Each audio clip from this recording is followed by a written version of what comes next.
बिस्मिल्लाहिर्रहमानिर्रहीम। अस्सलामुअलैकुम। आज सफ़ियाज़ किचन में अम्मी ने बनाया है बहुत ही मज़ेदार देगी चिकन कोरमा।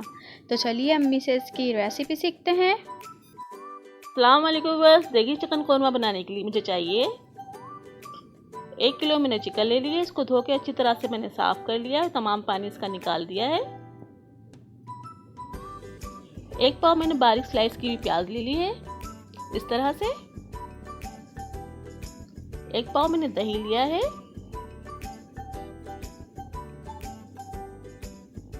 1 पाव मैंने कुकिंग ऑयल लिया है, आप इसकी जगह घी भी यूज़ कर सकते हैं। 1.5 टेबल स्पून मैंने कुटा हुआ अदरक लहसुन ले लिया है, आप पिसा हुआ भी ले सकते हैं। 5 से 6 अदद मैंने लौंगे ले ली हैं। ये बड़ी इलायची के दाने हैं, 3 अदद मैंने बड़ी इलायची ली थी, इसके दाने निकाल लिए हैं। 8 से 10 अदद मेरे पास ग्रीन इलायची है। 2 से 3 अदद जो है मेरे पास दालचीनी स्टिक है। 15 से 20 अदद जो है मेरे पास काली मिर्चें हैं। 1 टेबल स्पून जो है मेरे पास लाल मिर्चें हैं। 2 अदद बे लीफ ले लिए हैं। तेज़पत्ता, नमक जो है हस्ब जायका है। 1/2 टेबल स्पून मेरे पास जायफल जावित्री का पाउडर है। 2 टेबल स्पून भर के मैंने जो इसमें धनिया ले लिया है पिसा हुआ, और 1/2 टी स्पून जो है मैं इसमें केवड़ा एसेंस इस्तेमाल करूँगी। बिस्मिल्लाहिर्रहमानिर्रहीम। देखिए मैंने ऑयल ऐड किया। अब इसमें स्लाइस की हुई प्याज को ऐड करके ब्राउन करूँगी मैं। तमाम प्याज मैंने इसमें ऐड कर दी है। इसको मीडियम आंच पे लाइट गोल्डन ब्राउन करूँगी। इस टाइम पर जो है प्याज का बहुत ख्याल करना है, इसको डार्क ब्राउन नहीं करना है। डार्क ब्राउन होने से कोरमे का कलर और जायका दोनों ख़राब हो जाते हैं, तो इसको बहुत ध्यान से फ्राई करना है। मैंने इसको लाइट गोल्डन फ्राई कर लिया है, और चूल्हा बंद करके आराम से जो प्याज को मैं निकाल लूँगी प्लेट में फैलाते हुए। तमाम प्याज मैं इस तरह से निकाल लूँगी और इसको फैलाती जाऊँगी ताकि ये आपस में जुड़े नहीं और हवा लगने से क्रिस्पी हो जाए। तमाम चिकन मैं इसमें ऐड करूँगी और इसको अच्छी तरह से मैं वाइट होने तक भूनूँगी।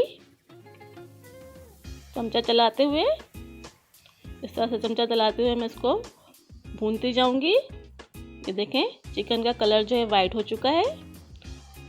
इसमें मैं 1.5 टेबल स्पून जो है अदरक लहसुन का पेस्ट डालूँगी। ये कुटा हुआ है, आप पिसा हुआ भी ऐड कर सकते हैं।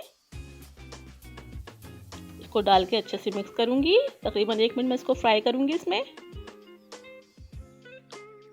अदरक लहसुन का कच्चापन ख़त्म होने तक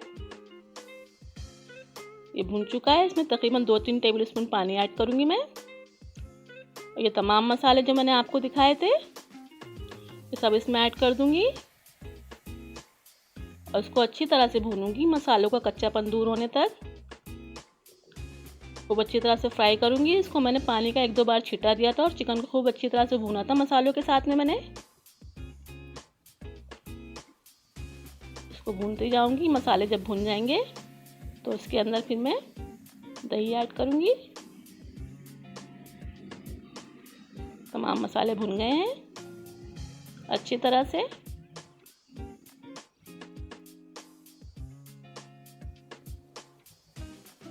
अब इसमें मैं दही ऐड करूँगी और इसको दही के पानी में ही गलाऊंगी मैं।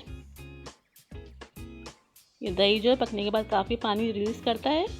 मैं दही के पानी में इसको गलाऊंगी चिकन को। अब इसमें पानी ऐड नहीं करूँगी मैं,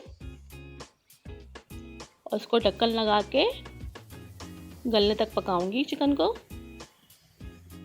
वेट मैंने ढकना ढक दिया है। तकरीबन 15 से 20 मिनट मैंने पकाया था ढक्कन ढक्के से। ये पक गई है, पानी इसमें थोड़ा सा रह गया है। अब इसके अंदर जो दूसरे मसाले ऐड करूँगी मैं। ये मैं तली हुई प्याज को मैंने हाथों से चूर कर लिया है। प्याज को पीस कर ना डालें कोरमे के अंदर, हमेशा चूर करके डालें।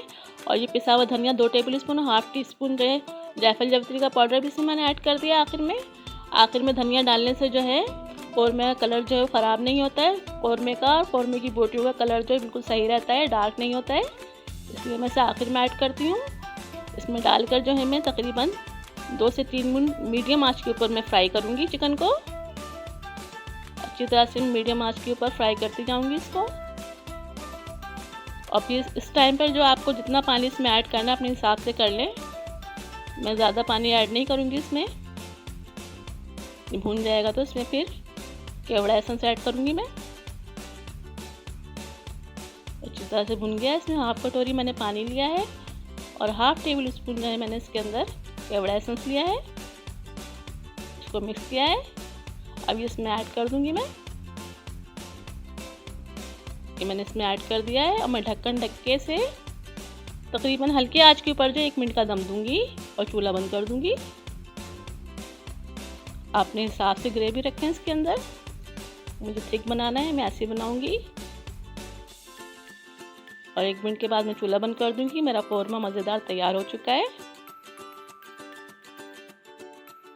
मैं उम्मीद करती हूँ आपको हमारी रेसिपी पसंद आई होगी। आई होप आप सब घर में ट्राई करेंगे और अपना फीडबैक नीचे कमेंट बॉक्स में ज़रूर देंगे।